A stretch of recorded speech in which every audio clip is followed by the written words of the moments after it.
Time away is essential, and every pastor needs a vacation. Maybe you need a vacation, but not every vacation is created equal. So, how can you get a quality vacation? We've got some guidelines.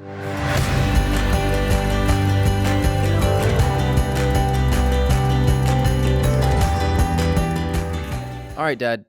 Vacations are a luxury. Let's just go ahead and get that out of the way. Okay. Um, Okay. Vacations are a luxury. Got that out of the way. well, I've, se- I've, I've I've seen you on vacations, Bob, but I'm not going to get into that right now.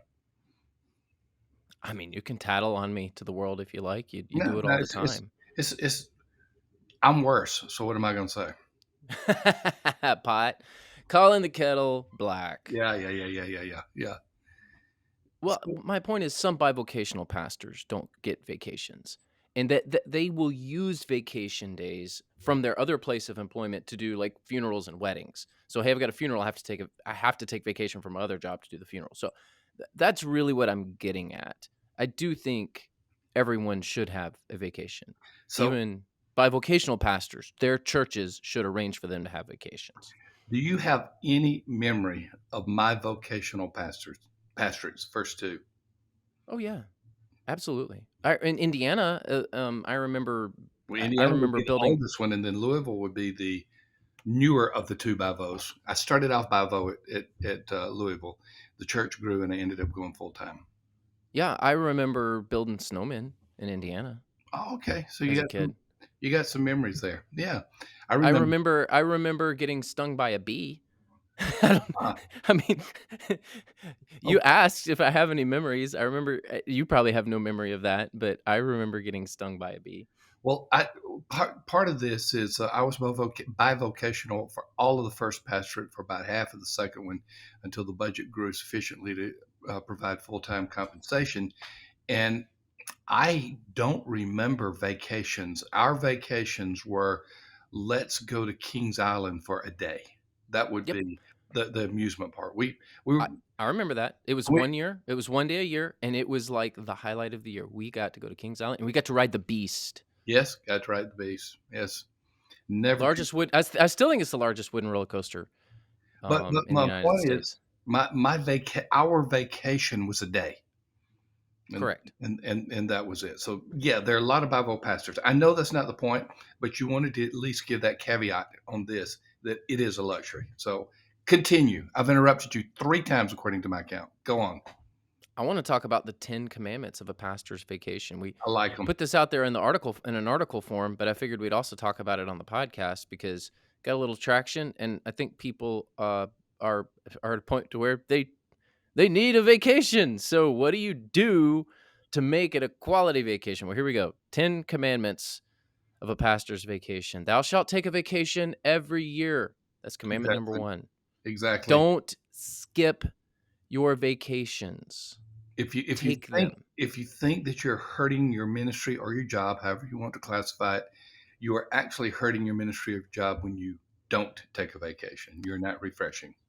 You have vacation days, you should take all of them. Yes.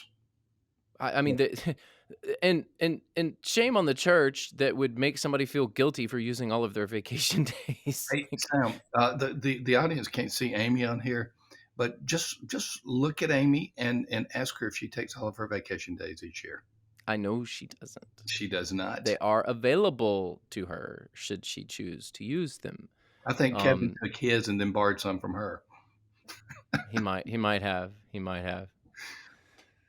Yeah, thou shalt take a vacation every year.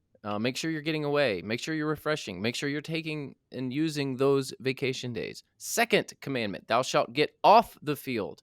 It doesn't I have to be understand. expensive either. It can be a somewhat of a stay vacation, maybe in the state. Staycation, I believe. Yeah, I get the concept of a staycation. But I don't think it's good practice that if that's what you're doing all the time. You're just sitting at home, just resting. Like, and That's that's wonderful. And maybe you need that at some point. I just don't think that's a regular thing that you should be doing. You need to get off the field. You need to get away. You need to kind of unwind. And it's tough to unwind when you're still on the field. okay. Let me clarify. A close vacation. How about that? Where you're not traveling a far distance. You can go somewhere that's affordable, a state park or something, but you're getting off the field. A little bit State different. parks are a great if you're really on a budget, state parks are a wonderful and affordable way to get away. Yep, I my family and I visit state parks, and I wanna say that we have gotten, cabins and sites for maybe, 2 or 3 nights, and I think the total was like $45 at some of these state parks. that's incredible. It's quite affordable, and I understand that there are a lot of people on a very limited budget, but there are ways to do that, and you need to get off the field. So take one every year, And I get know we off. got to do 10 commandments, so I'm going to hush after a minute and just kind of let you go through these. But do you know my favorite state park in the United States? You want I to have guess? no it. I have no Oh yeah, state park. state Favorite park. state. Pa- State park. You know what my favorite state park is. Once I say it, you can say, "Oh Oh, yeah, St. Joseph Peninsula St. State Joseph Park, Peninsula State Park on Cape San Blas." Exactly. which they just put out at the time of this recording. They just put out news the day before yesterday to me. I don't know what it is to the listeners, but yesterday to me about all of the work that they're doing there to recover from Hurricane Michael. So they Mhm. look to open up a lot more things. So Yep. way to go, St. Joe. They were cut off. They became an island. They thought they were going to stay an island after Michael, and then all of a sudden, all the sand came back. We're talking. I mean, it was unbelievable. You know, these are supposed to be shorter, Okay, these YouTube I'm videos. gonna be quiet, Sam. You go through all of these. I may you're cut out. talking about you're talking about how sand filled in at a state park. We're way off topic at this point. All right, go, go, go, go. Thou shalt leave clear instructions before you go. Commandment number 3. Don't just leave and not leave instructions. Not I'll just tell a story because it's a really long time ago, and I don't think anyone would even know at this point. But I managed a pastor. This was my first full time gig, and he would take vacations and he would not tell anyone. And he was the worship leader. And I would show up on a Sunday. I'd be like, um, where's so and so? Like, I don't know. I guess he's late. Call. Where are you? Oh, I took a vacation day today. Did you Wow. have anybody fill in? No. Did you tell anybody? No. I'm not gonna say anything. You just keep on going. Thou shalt leave clear instructions before you go. Otherwise, you're going to get a phone call on your vacation. So make sure that you've got your stuff covered. Make sure that if you have regular responsibilities, those responsibilities are covered by somebody else. And when we wrote this article, there was a person who commented, forget the name, so forgive me, but great word of advice. If you're a bivocational pastor or a sole pastor, work a deal with another pastor in the area to where when you're gone, that person will fill in for you and then vice versa. So you may be at different churches, but you can still have a fill in. I thought that was a really good idea. So thou shalt leave clear instructions before you go. Point number 4, thou shalt relax. Whatever relax is for you. My Relax. relax is working. Well, see, everyone's definition of relaxing is different. Like I could hike the desert and feel completely relaxed, but that's not for everybody. I could work an 18-hour day and feel relaxed and would feel tense if I did not work some of that day. Yeah, that's because you have a problem. Okay. Thou shalt relax. You don't need to be doing things that will stress you out. Don't go on a vacation that will introduce more stress to you. So if flying is stressful for you, don't create a trip where you've got 6 legs of flights for a vacation. I mean, just there's some common sense here, of course, but thou shalt relax. Verse 5. I'm preaching now. Point 5. Point five. I've got them numbered here, and it's just like a sermon. It's like, all right, let's go to verse 5. Point 5. This is not a verse. This is something that I wrote, so it is certainly not the infallible word of God. Thou shalt enjoy your family. Sometimes I get it. Sometimes you need to go and it just be you. And I think that there are cases for that. But we're talking about regular vacations. If you are always leaving your family on vacation, then something is wrong because you need to be enjoying your family while you're on vacation. They need that time from you. You need that time from them. Yep. Got it. Number 6. Command. Commandment number 6. Thou shalt read something fun. What's that to you? Is it fiction? Is it instructional? For me, it is usually leadership or business. Yeah, fun for me would definitely be a classic in the world of fiction. Hemingway is one of my favorites. There's some local Florida authors that I enjoy as well. One of the things that I enjoy doing is picking up local history books. Hmm. So, I'm vacationing in a certain area and I go find some book that was written by some local person about the area. That's fun to me, and learning about the area. And obviously a lot of that can be found online, but to me there's just something enjoyable about turning a page. So I might go pick up a book about local history. There are a few books Um, out there on Cape San Blas. Just thought I'd let you know. yeah, the audience can't see them, but they're they're right there. Oh, you've got some. Okay. I do. Did you get them from And me? I have my earphones in, so I can't like jump up and get it. But anyway, that's Did really you get them from my anticlimactic. library? No, I bought them myself. Surprise. Okay. I do have plenty of books from your library though. Yes, I know you do. So All right. thou shalt read something fun. Commandment number 6. Commandment number 7. Thou shalt not skip church. This You're one's really controversial. good about this one. You are really good about this one. But I feel I do strongly. too. I do too. Here's the thing about it. If you want your members to be faithful all the time, you've got to set the example. Right? I agree, and you might need a break from your church, but you don't need a break from God. So I get that, like, I just got to get away from my church. Like, these people, I love them, but I got to get away. I get it, but it doesn't mean you need a break from God.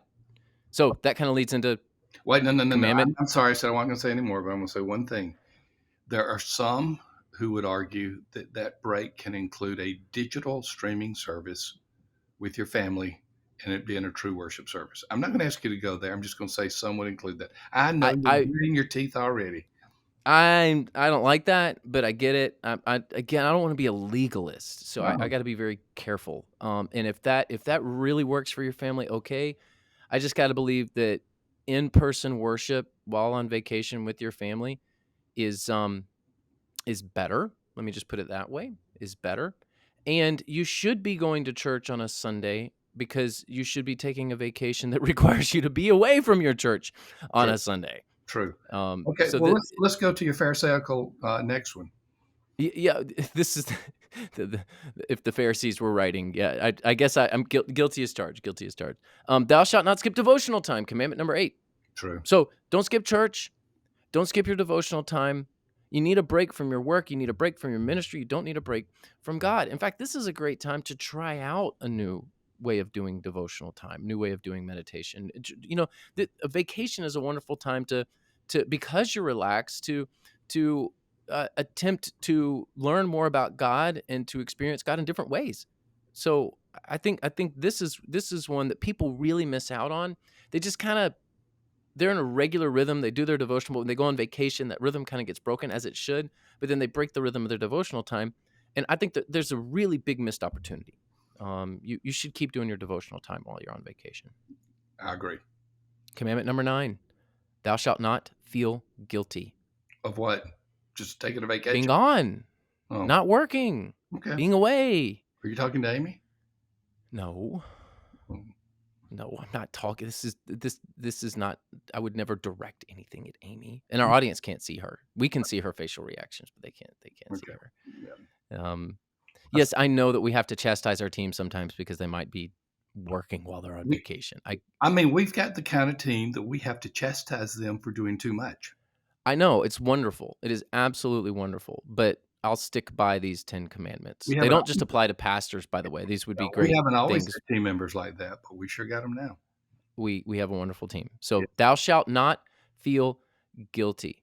Take your vacation days, use them, relax, get away, have a good time with your family, and don't feel guilty. And then commandment number 10, the last one: thou shalt not return unless in an extreme emergency. Don't come back for a hip replacement to go to the hospital. Your own? Don't do it. Your own? No, if somebody else is having one. Oh, okay. I thought you were Don't suggesting. come back for somebody having outpatient surgery. Don't come back because somebody's having marital trouble. Yeah, I mean, these are things that happen all the time. It can wait. And if it I understand if the key leader was lost tragically, yes, you're coming back, right? I mean, that you have to do that. But it's only in the rarest of cases that this should happen. Don't come back for the normal kinds of things that happen in the church. Don't. Back to commandment number 3, thou shalt leave clear instructions before you go. Say, hey, if something goes down, one, please let me know. But two, here's who's supposed to handle this stuff. All right, before we wrap Um, it up, I'm going to do a plus one. Can I do a plus one? well, like I can tell you no now because if I say no, then everyone's going to wonder. The plus one is something I always did erroneously, or I violated this. Don't check in when you don't need to check in. Ah, that's a good one. There are all kinds of ways that people can get to you, especially today. When the only way I could communicate when I was a pastor was telephone, and not even, for the most part, not even cell phone. I felt compelled to check in on a regular basis because I was worried that something might not be right. These days, you got all kinds of communications. So I was checking in to make sure I needed to check in. I like that. So, We will make, since this is not scripture, we can make it the 11 commandments. That's kind of weird, okay. but we'll do the bonus one. Now, Hey, I want to invite everybody to get a copy of my book. Link in the it is an link in the incredible book. I know you're not going to say that, but it is a foundational book for revitalization. I Ch- absolutely love it. Church Revitalization Checklist, a hopeful and practical guide for leading your congregation to a brighter tomorrow. So check the show notes. You can click on the link. It'll take you to where you need to go. And also, for our YouTube subscribers and listeners, YouTubers 30-day free. on YouTube with What YouTubers. did you say yesterday at one of our recordings? The YouTube, YouTubers? YouTubes. The YouTubes. I was on YouTube. For all of you YouTubes out there, I don't even. That's probably slang for something that's bad. Anyway, free 30-day trial of our silver membership. So for those of you who are tuning in and still tuning in at this point, churchanswers.com/free. Link below. You can get a 30-day free trial to our community of 1,900 plus church leaders. We used to say 1,800, now it's 1,900. Well, I'm waiting on that 2,000 mark. I'm really excited. So, well, maybe somebody listening to this will be number 2,000. That would be awesome. So Ooh, anyway, I'd say something, but I'm not. We've gone over time. we have. All right. If you don't mind, like this video, hit subscribe, and visit us at Church Answers, where we are growing healthy churches together.